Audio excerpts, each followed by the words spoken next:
책을 통해 정치인의 삶과 발자취를 이야기하는 시간 오유경의 인생책방. 오늘 함께할 주인공은요.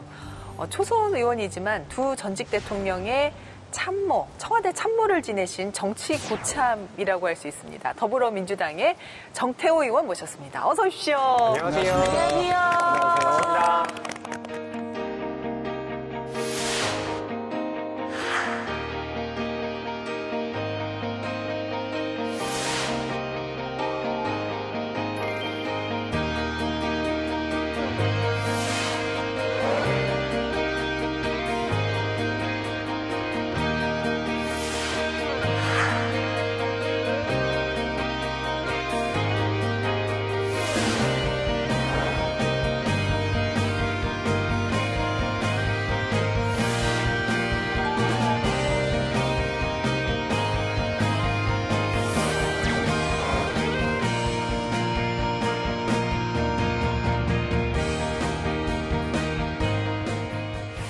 의원님, 예? 뭐 초선 의원이시지만 사실 이 초선 의원 되시기도 어려우셨다고 3수 만에 들어오셨다면서요. 네. 좀 특별한 기분이셨겠어요. 많은 분들이 저보고 삼성 같은 초선이라고 그러는데 네. 이게 좋은 얘기인지 싫은 얘기인지 솔직히 잘 모르겠어요. 예. 왜냐하면은 초선이면은 훨씬 더 좀 이 역동적으로 활동도 하고 그래야 되는데 네. 괜히 조심스러워지니까 네. 오히려 저한테는 좀 부담스럽죠. 그러나 뭐 좋은 뜻으로 말해주시는 거라고 생각을 네. 하고 있고 실제로 선거에서 떨어지기도 했었으니까요. 그래서 하여튼 뭐 많은 책임감을 느끼게 하는 그런 말씀드립니다. 예. 사실 3선 같은 초선, 뭐 다선 같은 초선이라는 거는 이 정치 쪽에서는 좋은 의미인 것 같아요. 초심을 유지하면서 네. 또 풍부한 경력의 소유자다. 뭐 이런 뜻으로 쓰이는 말 같은데 어찌됐건 국회에 처음 오셨을 때 뭐 예. 낯설진 않으시고 많이 익숙하지 않으셨어요? 예, 뭐 저는 그 노무현 대통령 모시면서 제가 정무팀장도 했었고요. 예. 그다음에 이제 문재인 대통령 모시면서 일자리 수석하면서 국회에 늘 또 운영위원회 열리면 출석도 하고 예. 개인적으로 좀 익숙한 편이었습니다. 그러나 막상 이제 국회의원 신분으로 들어오니까 네. 되게 힘드네요. 그러세요. 예. 그리고 우리 의원님 지역구가 관악구. 관악구 하면 또 신림동 순대타운. 있죠, 제가 있죠. 순대를 너무 좋아하거든요. 네, 네. 그리고 또 신림동 하면은 고시촌이 떠오르거든요. 근데 그 고시촌 일대가 좀 변신을 한다고 들었는데 정말입니까? 예, 엄청 변하고 있죠. 그 사법고시 없어지면서 네. 고시촌이 텅 비어버렸죠. 그러니까 이제 지역 경제도 어두워졌고. 네. 근데 저희들이 관악 벤처타운을 만들고 있어요. 그래서 최근에 경전철 신림선이 개통을 했는데 신림선 그 역 이름도 서울대 벤처타운역 정해지고 또 중소벤처기업부에서도 벤처기업 육성 촉진지구로 관악을 네, 또 네. 지정도 해주고 네. 그리고 실제로 지금 KT, 국민은행, 우리은행 등 이제 민간 기업들도 관악구에 들어와가지고 벤처기업 육성을 위한 센터도 이제 운영을 하고 있고. 예. 그래서 이제 최근에 그 벤처기업 유치를 위해서 공모를 했는데 네. 그 경쟁이 진짜 뜨거웠어요. 그러니까 그야말로 관악구 오면 이제 벤처기업의 천국이다. 뭐 이런 이제 소문을 만들어내고 있는 중이죠. 서울대 이전에 신림동 쪽 순대 얘기하셨는데 네네. 최근은 서울대 옆에 샤로숲길이 떴었고. 예, 오, 그렇습니다. 그렇구나. 그렇죠. 근데 이제 그거보다 하나 더 나가서 지금 벤처타운이 조성이 그렇습니다. 되고 있는 예. 건데 역 이름 굉장히 중요하거든요. 이 지역 될 것 같네, 뭔가가. 뭐가 될 것 같아. 이름이 좋아요. 또 이사 가야겠다, 그리고. 의원님들 나올 때마다 이사 가요. 그러니까. 그리고 거기 이제 명문대가 있다 보니까 인재가 많이 이제 모집할 수 있는 여건이 되다 보니까 그렇습니다. 또 기업들도 신청을 많이 한 게 아닌가 싶은 생각이 그렇습니다. 드네요. 서울대하고 관악구청하고 예. 그다음에 아까 말씀드렸던 그런 민간 기업하고 예. MOU를 체결해가지고 예. 여러 가지 프로그램들을 진행을 하고 있죠. 이런 면에서는 초선 의원의 모습은 요만큼도 안 보이시죠? 중진우 의원 같으신데요. 정말 삼선 의원님 같으세요. 아이고 고맙습니다. 네. 저희도 좀 인생 책방 하다 보니까 좀 있잖아요. 뭔지 감이. 느낌이 확 느낌이 와요. 와요. 근데 사실 그 벤처 업무는 제가 일자리 수석을 하면서 예. 그 제2벤처붐 정책이라는 걸 발표를 했었어요. 그래서 이제 벤처 업계로부터 많은 이제 칭찬도 받았던 건데 제2벤처붐이라는 용어도 직접 만들고 해서 그거를 이제 우리 지역에 국가적으로도 좋은 일이고 네, 네. 우리는 또 청년 인구가 많습니다, 지역에. 네, 그렇죠. 전국에서 제일 많은 지역이에요. 네. 청년 인구도 많고 1인 가구도 많고. 네.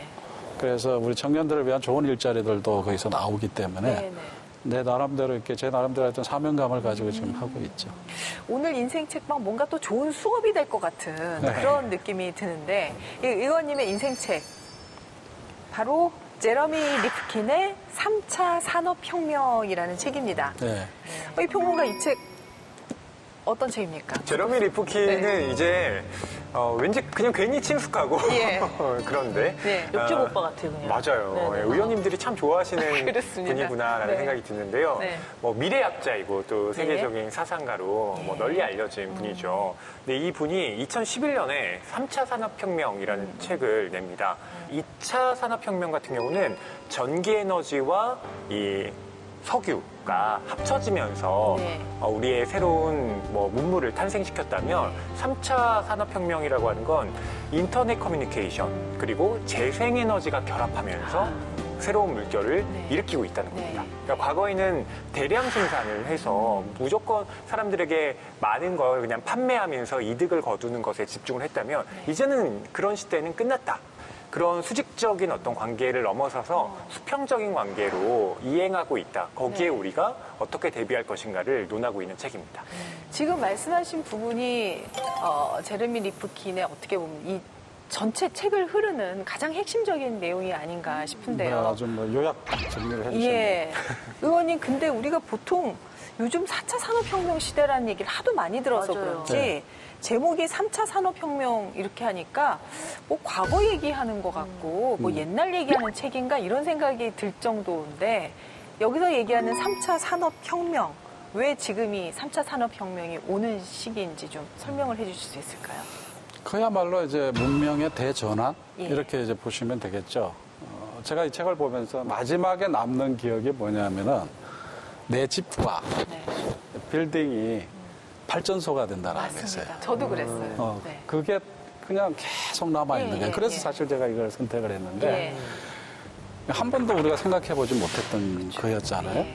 핵심은 화석에 기반한 연료. 네. 이 시대가 이제 끝난다라는 거기 때문에 예. 그래서 이제 인터넷 시대와 재생에너지가 결합된 새로운 문명이 도래한다. 네. 또 그것을 준비해야 된다. 그래서 이제 일종의 동력과 커뮤니케이션 기술의 결합에 따른 문명의 전환들이 1차, 2차, 3차가 왔는데 예. 인터넷과 그리고 재생에너지의 결합에 의한 새로운 문명인데 네. 이제 4차 산업혁명이라고 얘기할 때는 흔히 우리가 얘기할 때는 DNA라고 얘기하듯이 디지털화된 사회를 얘기하는 건데 네.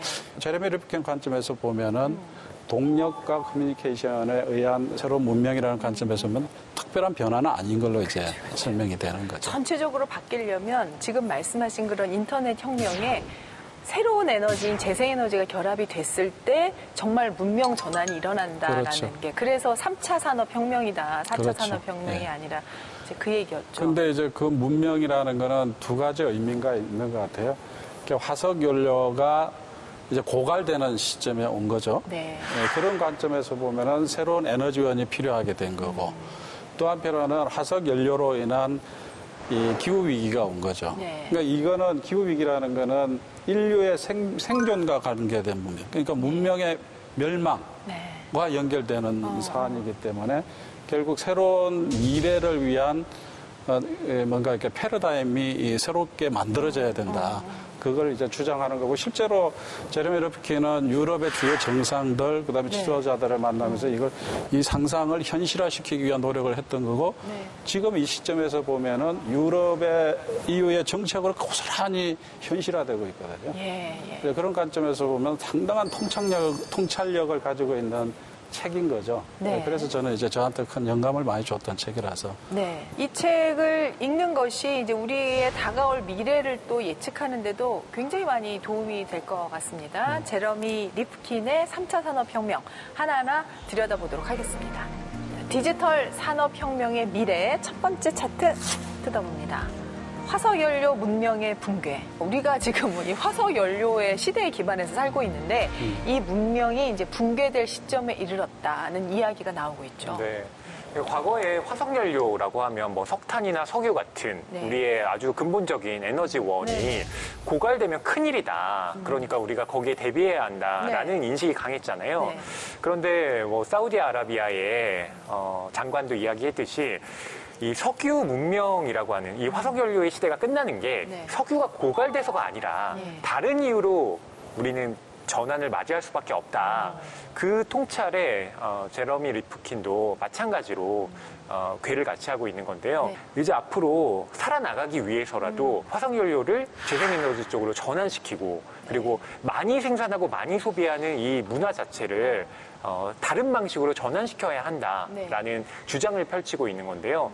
그렇기 때문에 이 화석연료에 관련된 인프라라고 하는 것은 점점점 제3차 산업혁명 쪽으로 대체되어야 하고, 2008년에 가령 이제 경제 위기가 있었는데, 그 경제 위기 같은 경우도 뭐 여러 가지 이유가 있겠지만, 근본적으로는 이제 유가 급등이라고 하는, 네. 그러니까 우리가 화석연료에 굉장히 매몰됨으로써 얻게 된 부작용이었다라고 언급하기도 합니다. 지금의 어떤 산업 구조가 이 석유라는 에너지의 성질, 엘리트 에너지라고 표현을 했던가요? 네.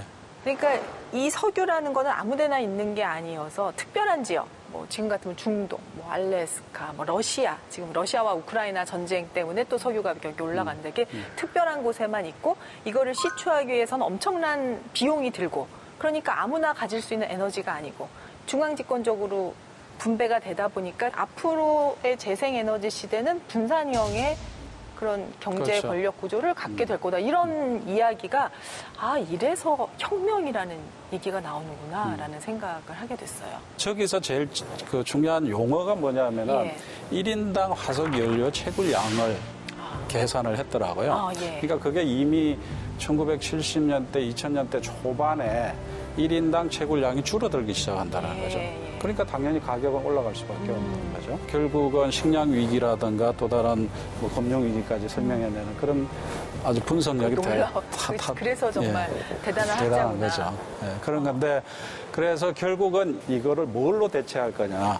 결국은 인간이 가지고 있는 무한하게 사용할 수 있는 자연 에너지, 네. 그러니까 태양, 바람, 그걸 우리 흔히 얘기하는 재생 에너지라고 네, 그러죠. 네, 네. 그걸 이제 활용해야 된다 이렇게 주장을 하는 거고 네. 결국 그 시대를 이 책을 통해서 보여주고 있는 거죠. 네. 이제는 여러 곳에서 예를 들면 뭐 우리나라 치면 전라남도 해남 쪽에서 또 신안 쪽에서 네. 또 동해안 바다 위에서 네. 얼마든지 이 바람과 태양을 가지고 예. 전기를 생산할 수 있다는 예, 거죠. 예.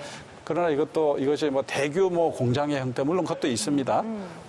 있지만 태양광 같은 경우는 민간 소기업의 형태로도 얼마든지 생산이 가능하니까 결국 이게 분산형으로 이 에너지가 생산된다, 전기가 네. 생산된다 이런 관점을 가지고 있는 거고 그래서 이제 이것을 분산형 전원이라고 얘기를 하죠. 예. 예를 들면 내가 집에서 우리 집을 위한 보통 태양광 설치하잖아요. 네.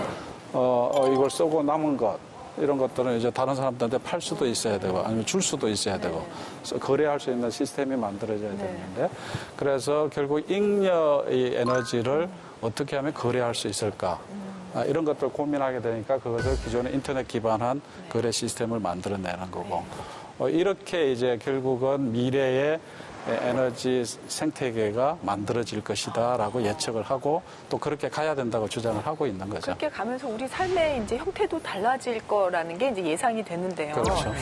EU가 이제 앞서서 탄소 중립 정책이라는 걸 펼치고 사실 우리 기업들도 이제 그 기준에 맞춰서 수출을 해야 되는 유럽에 이제 진출할 때는 그런 상황까지 왔는데 이게 이제 EU 같은 경우에는 이런 탄소 중립 정책을 함으로써 에너지를 이제 어떤 나라에 의존하는 것도 좀 많이 없애면서 다시 한번 경제 부국이나 어떤 중심으로 떠오르겠다 이런 두 마리 토끼를 다 잡는 전략이라는 생각이 들더라고요. 그렇죠. 이제 재생에너지와 관련해서는 소위 뭐 다르게 표현하면 이제 에너지 전환 뭐 이렇게 이제 표현을 하는데 예. 가장 유럽이 앞서가 있죠.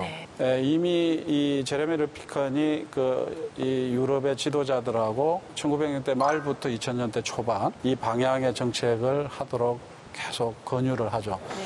그래서 실제로 최근에 EU 같은 경우가 2014년도에 EU 기후 에너지 프레임워크라고 해가지고 2030년까지 1990년 기준으로 50% 감축을 이렇게 목표로 설정을 해요. 그런데 이제 최근에는 그걸 P455라고 해가지고 1990년 기준에서 2030년까지 55%를 탄소 감축을 하는 걸로 그런 목표를 또 정하고 그린 딜이라고 해가지고 1조 유로를 이제 투자하는 그런 계획도 발표하고 그럽니다.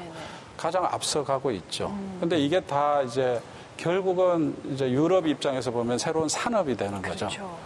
산업이 된다라는 것이고 그거는 또 일자리가 되는 거고. 그렇기 때문에 이거는 에너지 문제를 해결하는 것뿐만 아니라 결국 그 유럽의 경제 발전, 성장 동력, 새로운 성장 동력으로 작동하고 있는 거죠. 그래서 우리나라도 보면은 실제 그 미국의 매사추세츠 대학이라는 데서 우리나라 재생에너지 산업을 통해서 2022년부터 2030년까지 만들어질 수 있는 일자리 숫자를 계산해 본 게 약 70만 개에서 75만 개 정도로 보더라고요. 아, 그래요? 그러니까 이 재생에너지 이 산업 이걸 통해서 새로운 양질의 일자리를 만들어낼 수가 있는 거죠. 오늘 의원님과의 대화는 뭔가 전문가 토론 같은 느낌. 그래서 제가 이렇게 얼굴 외모 빼고 이렇게 빠져있는 게 되게 오랜만인 것 같아요. 아닙니다. 네. 하지만 수업 잘하고 있습니다. 예, 예. 의원님께서는 이해찬 전 국무총리의 보좌관 출신이라고 들었거든요. 일찍부터 정치 경험을 하셨는데 원래 정치의 뜻이 있으셨습니까? 제가 뭐 이렇게 정치를 할 생각은 없었고요. 그 저는 뭐 원래 이제 교수가 좀 꿈이었죠. 교수. 역시 달라. 교수가 꿈이었는데 살다 보니까 삶의 과정으로서 여기까지 온 것 같아요.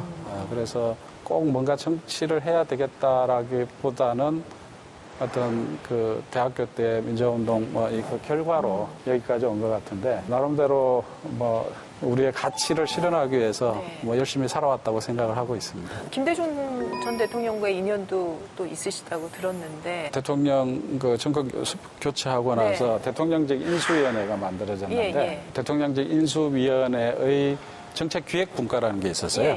거기서 뭘 했냐면은 새 정부의 국정과제, 100대 국정과제를 만드는 부서에서 말단어서 일을 했죠. 원래 시간이 흐르고 나면 그 의미를 제대로 알 수 있는 법인데 김대중 전 대통령은 정말 이제 지금에 와서 보면 더욱더 그 무게감과 크기가 더 이제 확실하게 느껴지는 그런 대통령이 아니셨나 싶습니다. 개인적인 그 경험도 있어요. 뭐냐면은 그 김대중 대통령께서 노벨 평화상 받으셨잖아요. 제가 그때 미국 유학가 있을 때였는데 수업에 들어갔는데 교수님이 뉴욕타임스 신문을 딱 걸고 들어더니 쫙 펴시더라고요. 그러면서 여기에 김대중이라는 사람이 있는데 사우스코리아 출신인데 이번에 노벨 평화상을 받았다. 딱 그러면서 이제 김대중 대통령에 대해서 쫙 설명을 해주는 거예요. 그때 너무 민주주의 역사에서 대단히 위대한 사람이다. 그 얘기를 하시면서. 그러면서 마지막에 뭐라고 그러냐면은 저기 정태호라고 있는 학생인데 저 친구가 사우스코리아에서 왔다. 그 얘기를 쫙 해주는데 이게 이 짜릿함이 어깨 으스. 그렇죠.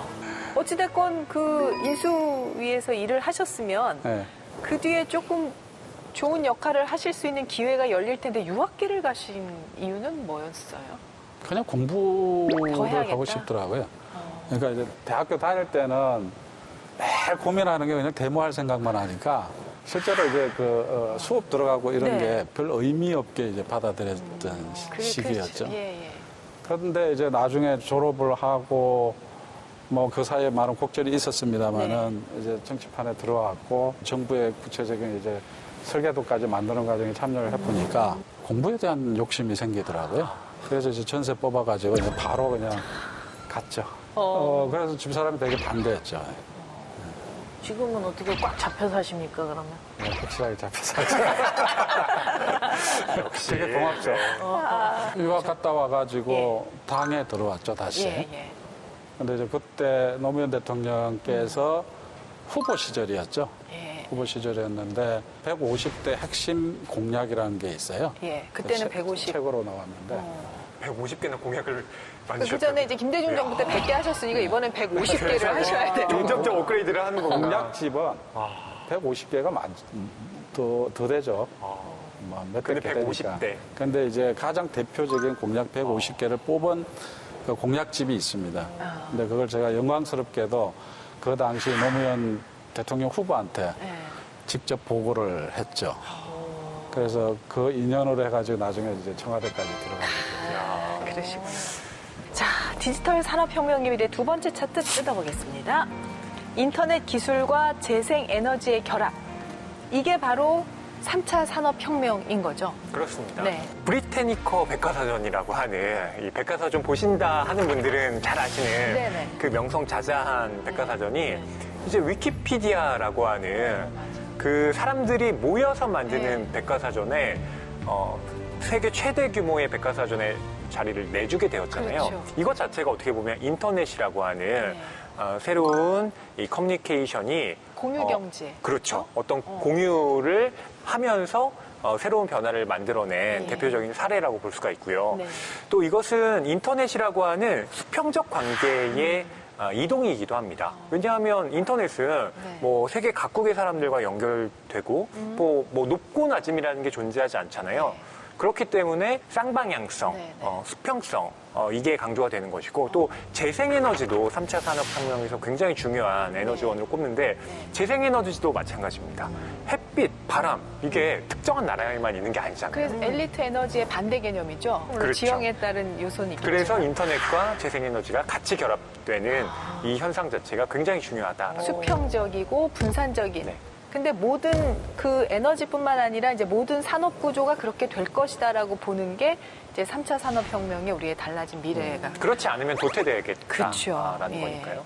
이 저자가 책에서 3차 산업혁명의 5가지 핵심 요소를 언급을 했는데 저희가 이야기를 하는 것보다 우리 의원님의 설명을 좀 들어보는 게 어떨까 싶습니다. 제레미 러브킨이 어떤 문명의 대전환이라고 얘기할 때 네. 그게 이제 3차 산업혁명이라고 한다면 이거를 구성하는 핵심적인 5가지 요소가 있는 거죠. 네. 이 5가지가 서로 시너지를 내면서 하나의 유기체처럼 새로운 문명을 만들어 나가는 건데 네. 그 첫 번째가 이제 화석연료 기반 사회에서 재생에너지 기반 사회로 넘어간다는 거죠. 네, 에너지가 바뀐다. 네, 에너지가 바뀐다는 네. 거고 두 번째로는 이제 아까 말씀드린 것처럼 집과 빌딩이 발전소가 돼서 자기가 쓰고 남는 거는 또 뭔가는 이제 저장을 하거나 뭐 교환을 하거나 네네. 또 공유하거나 뭐 네. 그렇게 해야 되지 않겠어요? 예, 예. 그러려면 이제 에너지를 저장하는 뭔가 수단이 있어야 되죠. 필요량만 쓰고 나머지 부분을 어딘가에 보관을 해야 되는데 그게 중요하군요. 그렇죠. 그래서 그 저장 수단이 필요한 건데 보니까 그게 수소가 그 역할을 하더라. 그래서 이제 수소 경제라는 게 나오게 되는 거죠. 그런 점에서 했던 이 부분을 착안해서 이제 제레미 리프킨은 수소 경제의 중요성을 그 한 요소로 강조를 하고 있고, 그 다음에 이제 에너지가 남으면은 교환을 해야 되잖아요. 예, 예. 이 교환을 할 때 어디에 전기가 어느 집에 얼만큼 남아 있는지, 그 다음에 또 필요로 하는 사람들이 어디 누가 있는지 있는지, 그걸 찾아가야 되죠. 그 다음에 가격이 지금 얼마인데, 예. 그러면 가격이 얼마에 이게 거래될 수 있는 건지, 이런 정보가 수시로 점검이 돼야 되잖아요. 예, 예. 그러려면 이 인터넷 커뮤니케이션 시스템이 바로 이때 중요한 역할을 하게 되는 거죠.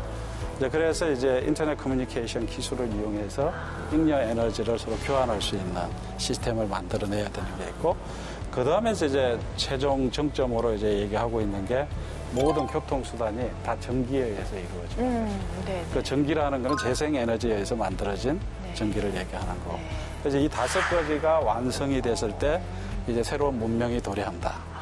그래서 이 5가지를 일종의 하나의 산업 정책으로 갈 수도 있고, 네네. 아니면 일반적인 교육 정책에 그 집어넣을 수도 있고, 네네. 경제 정책으로도 갈 수도 있고. 그래서 이런 내용들을 제레미 리프킨은 유럽의 지도자들한테 계속 설파를 한 거죠. 그래서 이 유럽 국가들은 이것을 이미 상당 부분 진전시켜 놓은 상태고, 그런 거죠. 결국은 이제 과학기술이 이제 자꾸 빨리 발전하면서 이 문제들이 하나하나 풀리게 그렇습니다. 되는 건데, 지금 이제 중요한 거는 이게 저장 기술이 조금 더 발달이 돼야 되는 것 같고. 그렇죠. 그다음에 네. 이제 공유하는 것까지 근데 잘 우리는 되면. 이 5가지 전체를 놓고 보면은 네. 아직도 가야 될 길이 참 그렇죠. 저희는 이제 멀어요. 발전하는 정도까지. 예, 예. 태양광, 태양열. 재생에너지 자체도 양 자체가 지금 아직도 적고. 부족한 상황이고 네. 뭐 여러 가지 제도적으로 개선해야 될 내용들이 많습니다. 그래서 이 5가지 전체를 놓고 보면은 사실은 우리가 많이 이 진전은 돼 있지만은 네. 가야 될 길이 상당히 멀다. 우리나라에서 2030년 온실가스 감축 목표가 나왔는데 네. 과도한 목표다 이런 얘기들도 있던데 의원님 생각은 어떠세요? 우리가 달성할 수 있는 목표입니까? 아니면 좀 쉽지는 않다. 그냥 상징적인 목표다라고 생각을 하세요? 상당히 어려운 과제죠. 예. 원래는 뭐 30% 얘기도 있었고 뭐 35% 얘기도 있었고 38% 얘기도 네. 있었고 그랬는데 결국은 이제 정부가 최종적으로 40%로 목표를 해서 국제사회에서 약속을 공표를 한 한 겁니다. 건데. 했는데 우리가 지금 유럽 같은 경우는 탄소 국경세 이런 것들을 도입해 가지고 결국은 우리가 수출을 해야 되잖아요, 네. 유럽에. 수출을 하려면은 예를 들어서 탄소를 발생시키는 산업에서 나온 수출품은 수출을 못하게 되거나 그렇죠. 아니면은 그 관세에 의해 가지고 이제 높은 가격에 높은 수출을 해야 관세 되는 내야 상황이 되니까. 오잖아요. 예, 예. 결과적으로 보면은 우리가 이거를 제대로 안 해 놓으면은 수출도 제대로 못 하는 시기가 오거든요. 네네. 그리고 그거는 기업에도 결국 안 좋은 결과잖아요. 그래서 이거는 어차피 우리가 가야 될 길이기 때문에 조금 무리가 있더라도 박차를 가야 된다. 되는 거고 그러려면 정부가 이제 기업에 대해서 제대로 이걸 대비할 수 있도록 지원도 해주고 또 여러 가지 제도적인 것도 개선을 해주고 그거를 신속하게 해줘야 되는 거죠. 네. 실제로 우리가 국제사회로부터 대한민국이 기후 악당이라는 소리를 듣거든요. 그래요? 예, 왜 그러냐면은 국제사회에 네. 2030년 동안까지 얼마를 뭐 감축하겠다라고 약속했던 게 있는데 네. 다른 나라들은 이제 시간이 지날수록 그 목표치를 높여가고 있는데 네네. 이명박 대통령 때 약속했던 게 박근혜 대통령 때 후퇴를 해버렸어요. 그래 놓으니까 이제 국제사회에서 환경단체들이 대한민국은 세계적으로 가장 탄소를 많이 배출하는 나라 중에 하나인데 오히려 국제사회에 대한 약속은 더 후퇴하고 있다. 그래가지고 우리나라를 기후 악당 국가로 규정을 했었어요. 지금 대한민국이 그 세계 10대 경제 규모를 가진 나라고 또 국격도 상당히 높아져 있는데 기후에 있어서는 이런 비난을 받은 거죠. 그래서 그런 것까지도 우리가 생각한다면은 좀 무리이기는 하지만 그리고 기업 자체를 위해서도 NDC 40% 이거는 뭐 우리가 좀 어렵지만 가야 될 길이다. 저는 그렇게 봅니다. 자, 1교시 끝났습니다. 아, 끝나서 자, 네. 띵동, 띵동. 끝났습니다. 오락부장! 아, 이렇게 지구의 환경을 위해서 엄청난 지식을 갖고 계시고 또 노력을 하고 네. 계시는 의원님이신데, 그 여기서 잠깐 숨을 좀 고르고 가는 게 좋을 것 같아서 이름하여 인생 밸런스 게임을 준비했습니다, 의원님.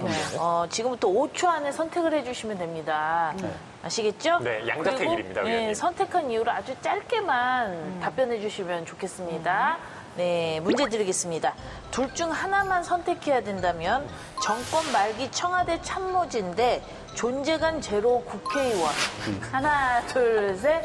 너무했다, 질문. 청와대 참모진이 좋을 것 같은데. 정권 그 말기. 이유는 청와대에 있으면은 그래도 뭔가 마음 먹으면 할 수 있는 일들이 많은데 국회에 오니까 되는 것도 없고 안 되는 것도 없고 그래요. 솔직한 말씀이시네, 네. 솔직한 네, 말씀. 그러니까 좀 답답하죠. 근데 이제 그게 이제 정치의 영역인 거는 제가 알죠. 네, 네, 알지만은 좀 뭔가 속도감 있는 변화라는 관점에서 보면은 청와대에 있는 게 그래도 재미난다. 알겠습니다. 그렇군요. 이해가 됩니다. 네, 두 번째 질문 드리겠습니다. 승리 확실 초선 의원 대 승패 반반 재선 의원. 하나, 둘, 셋. 승리 반반 재선 의원이 그래도 낫죠. 또 차기를 노리시는 우리 의원님의 포부. 그 이유이십니까? 네, 네. 의원님? 저는 승리 확실한 재선이라고 생각하고 있는데.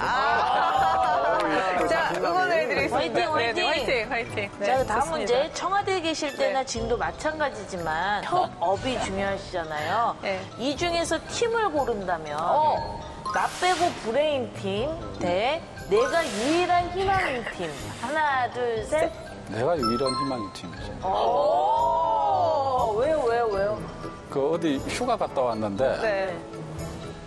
내 없어도 잘 되고 있는 거 보면 약간 좀 기분이 이상하잖아요. 네네. 뭔지 알 것 하기야. 같아요. 그렇죠. 네네, 뭔지 알 것 같아요. 내 없어도 잘 돌아가네. 네, 그러면은 네. 마치 내가 이게 존재감도 없는 것 같고 그러잖아요.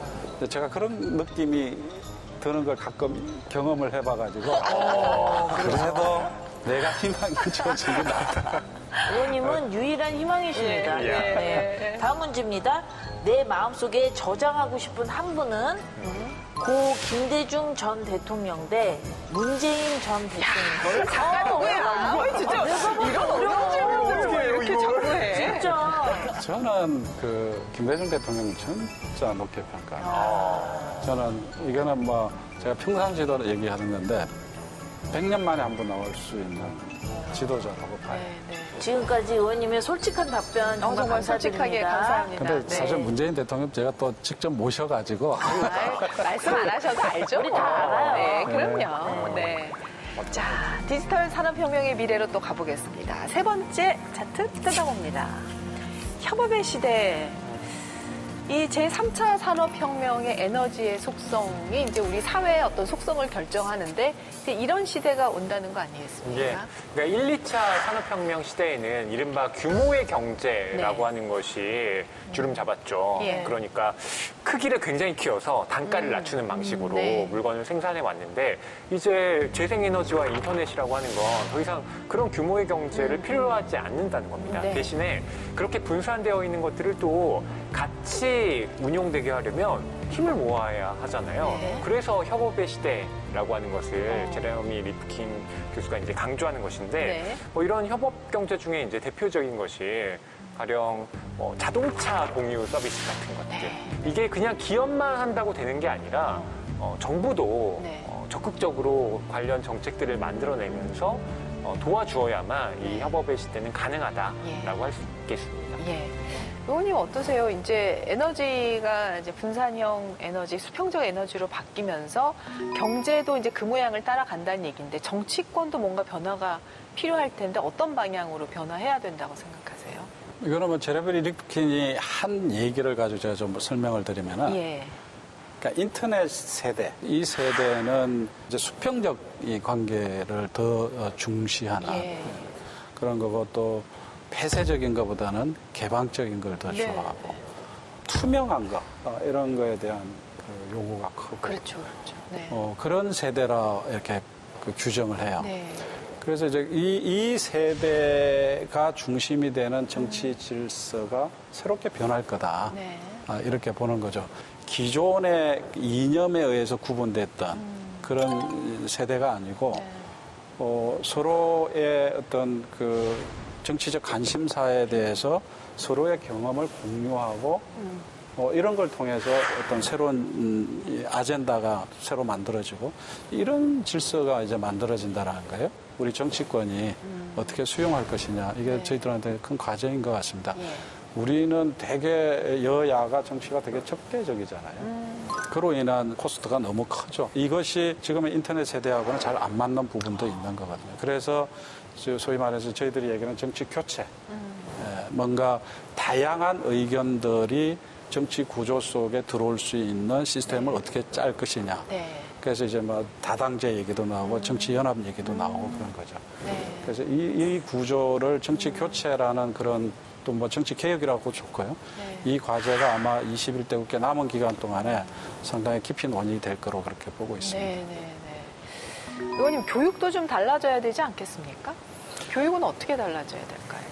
제레미 리프킨은 이 교육 지식의 개념도 어떤 동시대 사람들의 상호 자기 경험의 공유 또는 교류 이거를 이제 지식의 개념으로 설명을 하는 거죠. 네. 교육의 내용도 우리가 이제 생물권이라고 그러더만요. 네, 네. 그런 개념을 가지고 설명을 하는데 기존의 사람들이 경쟁적인 관계가 아니라 하나의 어떤 생물 생태계 안에 존재하는 서로 협력해야 될 관계이기 때문에 네. 교육의 내용도 그런 방향에서 바뀌어야 된다라고 이제 제레미 리프킨은 이제 얘기를 하고 네, 있죠. 네. 사실 우리가 지금 문재인 정부에서 10대 시그니처 사업이라는 게 있는데 그 중에 하나가 뭐냐면은 스마트 그린 스쿨이라는 게 있습니다. 40년 된 이상 학교 중에서 디지털화된 학교로 바꾸고 네. 또 에너지도 100% 이제 재생에너지로 에너지 사용도 하게 되고 그 다음에 교육 시스템도 뭔가 자연과 친화적인 형태의 그런 교육이 가능한 그런 방향으로 이제 학교의 공간 개념을 확 바꾸는 그리고 실제로 또 내용도 바꾸는 그 사업을 이제 작년부터 하고 있거든요. 이미 우리도 그걸 통해서 지금 제레미 루피킨이 얘기하는 그런 교육의 내용과 형식과 이런 것들이 이제 변화되고 시도되고 있는 거죠, 지금. 이 책을 통해서 아무튼 좀 우리가 미래의 사회를 먼저 이 흐름을 파악하는 거 굉장히 중요할 것 같은데 그런 차원에서 의원님 이 책을 어느 분에게 추천하고 싶으십니까? 모르겠습니다. 이게 국민 모두가 다 예. 읽으셨으면 좋겠는데 사실 되게 책이 어렵더라고요. 저도.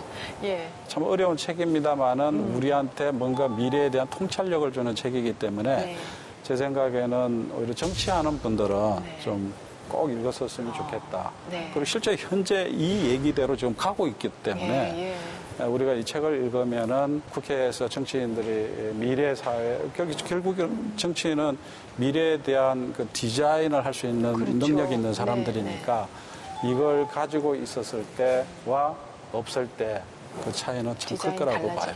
의원님 이제 남은 임기가 있으시잖아요. 아까 뭐 재선 확실하다 하셨으니까 뭐 그 다음에 있으시겠지만 아무튼 초선으로서의 남은 임기 동안 꼭 하고 싶은 일이 있으시다면? 사실 저는 제가 이제 청와대 일자리 수석을 했기 때문에 왜 일자리가 안 늘어나나 그 고민을 참 많이 했어요. 그래서 뭔가 민간에서 양질의 일자리를 많이 만들어내는 게 좋은데 잘 안 되는 이유가 뭐냐면은 임금 격차가 너무 심해요. 젊은 분들이 중소기업을 안 가잖아요. 근데 중소기업은 일자리가 많다 그러고 뭐 사람을 못 뽑아서 문제라고 그러고 그러는데 그렇다고 젊은 분들한테 왜 거기 안 가냐고 탓을 할 수가 없는 게 임금 격차가 너무 심하고 근로 환경이 안 좋으니까 그런 거거든요. 여성과 남성 또 정규직과 비정규직 임금 격차가 너무 심하죠. 뭐 100대 50 뭐 이렇게 벌어지니까. 그래서 저는 일자리 수석하면서 이 문제 해결 없이 일자리 문제 해결하는 게 쉽지 않다. 그래서 남은 2년 동안은 그 문제에 좀 전념을 해볼까 생각 중이죠. 우리 진영 씨 의원님 만나뵌 소감 어때요? 산소 같은 여자 이영애예요. 이영애 씨가 유명하잖아요. 근데 수소 같은 남자. 아이고, 고맙습니다. 수소 같은 남자 기억하도록 하겠습니다. 와, 그거 좋네요. 아, 좋습니다. 많은 발전을 위해 노력해 주십시오. 고맙습니다. 뭐 성과가 있네요. 수소 같은 남자. 다음번 선거 재선 슬로건으로 쓰실 수소 것 같은데요. 같은 남자. 좋습니다. 네. 우리 허위평론가 좀 의원님께서도 이 책 어렵다 하셨는데 그래도 한 줄 평은 뽑아주셔야죠. 네. 한 줄평 이렇게 하겠습니다. 3차 산업혁명은 시행착오를 겪으며 현재 진행 중. 2011년에 나온 책인데 10년 정도가 지났잖아요. 그런데 여전히 3차 산업혁명은 진행 중이고 아직 오지 않은 미래라는 생각도 들어요. 예컨대 여기에서는 3D 프린터가 이제 다 보편화돼서 사람들이 필요한 물건은 집에서도 생산해낼 거야 라고 하는데 아직 그렇지 않거든요. 그렇죠. 그래서 이 미래가 언제 도래할까? 그러기 위해서 정부와 또 기업, 국회의 노력이 필요하다는 점에서 이 책이 매우 시의적절하다라는 생각이 듭니다. 정말 두 분한테 제가 항상 감탄을 해요. 이 시간이 오면은. 수소 같은 남자도 좋고 시행착오를 거치면서 현재 진행 중 멋진 진짜 한 줄 평이었다는 생각이 들고요. 의원님, 저희 시청자분들에게 하고 싶은 메시지 전달해 주시죠. 그야말로 문명의 저는 대전환기라고 생각을 하고 있습니다. 그러나 그 대전환 과정에서 이익 보는 사람이 있고 손해 보는 사람이 있고 성공하는 사람이 있고 실패 보는 사람이 있고 우리가 그 실패하거나 손해보는 분들에 대한 따뜻한 애정이 필요할 것 같습니다. 지금 화력발전소 이제 폐쇄하고 그러는데 거기에 계실 분 노동자들을 어디로 갈 거냐 살아갈 길이 막막할 수 있잖아요. 그러려면은 정부가 더 많은 투자들을 그런 쪽에 해줘야 되거든요. 정의로운 전환이랍니다. 그러니까 정의로운 전환이 되려면은 국민들께서 그런 쪽에 관심 가져주시고 압력도 넣어주시고 그래야 정부가 그런 방향으로 갈 수가 있는 거죠.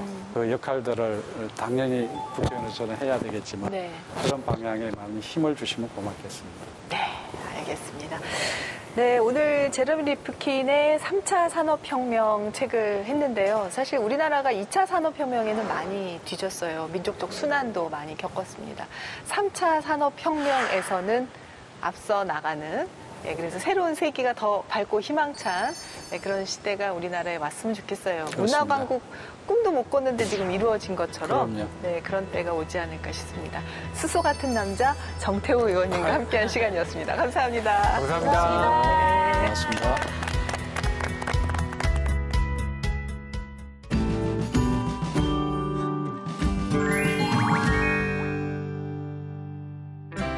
안녕하세요. 국회 도서관과 함께 다양한 책을 소개해드리는 오늘 뭐 읽지의 홍재경입니다. 오늘은 국회 도서관이 ESG 혁명이 온다라는 주제로 엄선한 책을 소개해드리려고 합니다. 최근 주목받고 있는 책도 놓치지 않고 준비했는데요. 먼저 주목받고 있는 정치 분야 도서부터 만나러 가보실까요?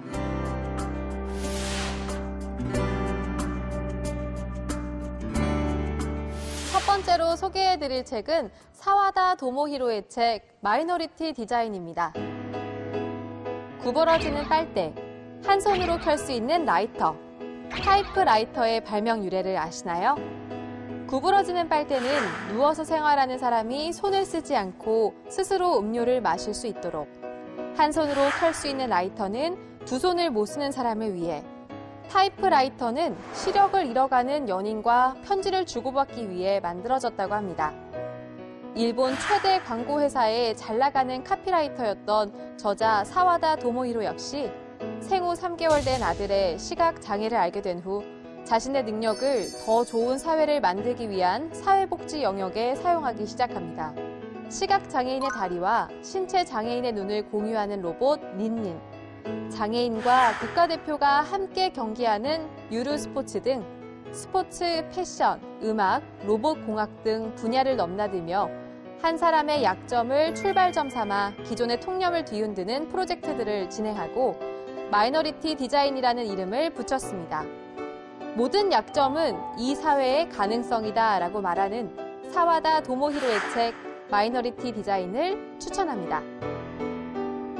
두 번째 책은 우춘희 연구활동가의 책 깻잎 투쟁기입니다. 깻잎, 고추, 토마토, 딸기, 계란, 김, 돼지고기.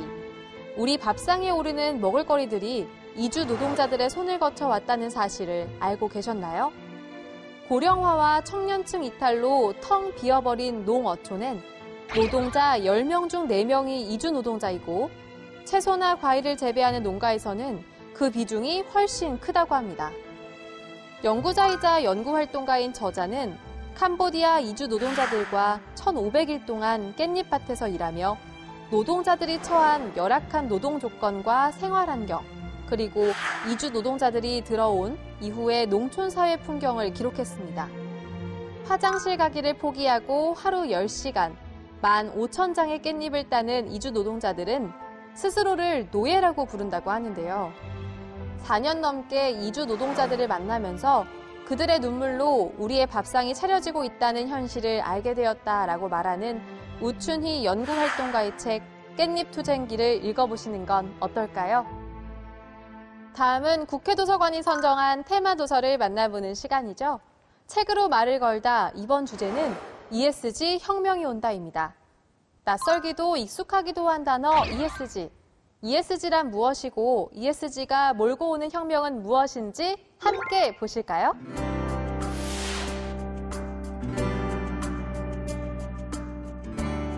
ESG 혁명이 온다 첫 번째 책은 한국 ESG 연구원 대표 신지영의 책 지금 당장 ESG입니다. 환경 environment, 사회 소사이어티, 지배구조 거버넌스의 약자 ESG. 2004년 UN 글로벌 콤팩트에서 발표한 보고서에 처음 등장한 ESG는 이제 대기업부터 중소기업, 공공기관까지 경영 필수 조건이 됐습니다. 저자는 ESG 전략 기획가로 활동하고 있는데요. ESG와 ESG로 달라진 세계 질서, 그리고 우리는 무엇을 준비해야 하는지에 대한 궁금증을 실무 경험 노하우와 함께 책에 담았습니다. ESG가 부상한 배경과 국제 표준에 대한 내용부터 실무적인 내용까지 전 직원이 함께하는 ESG 실무 교과서. 지금 당장 ESG입니다. ESG 혁명이 온다 두 번째 책은 김민석 작가의 책임지는 경영자, 정의로운 투자자입니다. 일상에서 자주 사용되지만 부담되는 단어 책임. 책임은 무엇이고 어디까지 책임을 져야 할까요? 작가 김민석은 책임은 결국 선택이다. 이제 기업의 존재 이유를 다시 써야 하고 이익만을 강조하지 않는 지속 가능한 ESG 경영을 해야 한다고 말합니다. 좋음이 아닌 옳음을 지향해야 살아남을 수 있는 시대에 필요한 책임과 정의에 대한 이야기. 지속 가능성을 위한 경영과 투자의 자세를 담은 책, 책임지는 경영자, 정의로운 투자자입니다. 마지막으로 소개해드릴 책은 리베카 핸더슨 교수의 자본주의 대전환입니다. 하버드 석학 리베카 핸더슨은 올바른 일을 하면서도 돈을 벌 수 있을까? 이 책은 이러한 질문에 대한 나의 대답이다 라고 말합니다. 책에는 저자가 기업들의 변화를 이끌고 참여해온 경험과 경제학, 심리학, 조직 행동학을 아우르는 엄밀한 조사 내용을 담았습니다. 기업, 투자자, 정부 등 전방위적 차원에서 도입 가능하고 시민이 요구할 수 있는 실질적 혁신 전략을 전하는 하버드 특별교수 리베카 핸더슨의 책 자본주의 대전환입니다. 오늘도 국회도서관 추천 도서로 즐거운 독서 시간 가져보시기 바랍니다. 자세한 책 내용은 국회도서관 홈페이지에서, 다시 보기는 국회 방송 홈페이지에서 보실 수 있습니다. 저는 다음 주 새로운 책과 함께 여러분을 찾아뵐게요.